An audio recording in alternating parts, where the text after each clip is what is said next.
بسم اللہ الرحمن الرحیم۔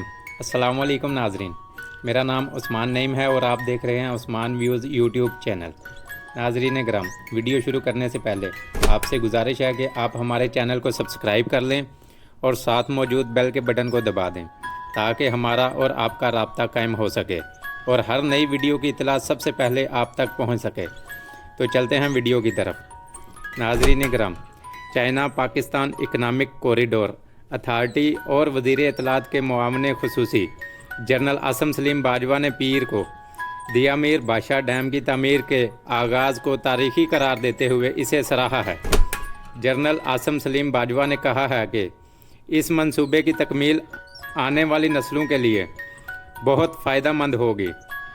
انہوں نے کہا کہ اس اعلان سے معیشت کو بھی مختلف طریقوں سے فروغ ملے گا اور یہ ملک کے مستقبل کے لیے ایک مثبت علامت ہے۔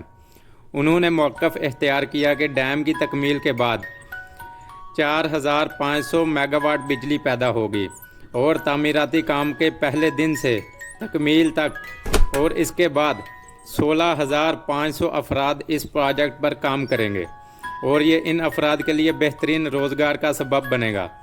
انہوں نے یہ بھی کہا کہ اس منصوبے سے پاکستان میں لاکھوں ایکڑ اراضی کو سیراب کرنے میں مدد ملے گی، جس سے پاکستان کی زراعت میں خاطر خواہ اضافہ ہوگا۔ آخر میں جنرل سلیم باجوہ نے کہا کہ اس منصوبے سے تربیلا ڈیم کا بوجھ بھی کم ہوگا اور اس کی عمر میں کم از کم 35 سال کا اضافہ ہوگا۔ اس سے قبل وزیر اعظم عمران خان نے دیا میر بادشاہ ڈیم پر تعمیراتی کام فوری طور پر شروع کرنے کی ہدایت کی تھی۔ وزیر اعظم کو دیا میر بادشاہ ڈیم کے تعمیراتی کام کی پیش رفت کے بارے میں بتایا گیا، جو کہ مختلف وجوہات کی بنا پہ کئی دہائیوں سے زیر التوا تھی۔ ناظرین کرام، اس منصوبے نے بھارت کی نیندیں حرام کر دی ہیں اور وہ اس کو رکوانے کے لیے اوچھے ہتھ کنڈے استعمال کر رہا ہے، لیکن انشاءاللہ وزیر اعظم عمران خان کی کوششوں سے ڈیم کی تعمیر جلد سے جلد مکمل ہوگی اور بھارت کو ہمیشہ کی طرح منہ کی کھانی پڑے گی۔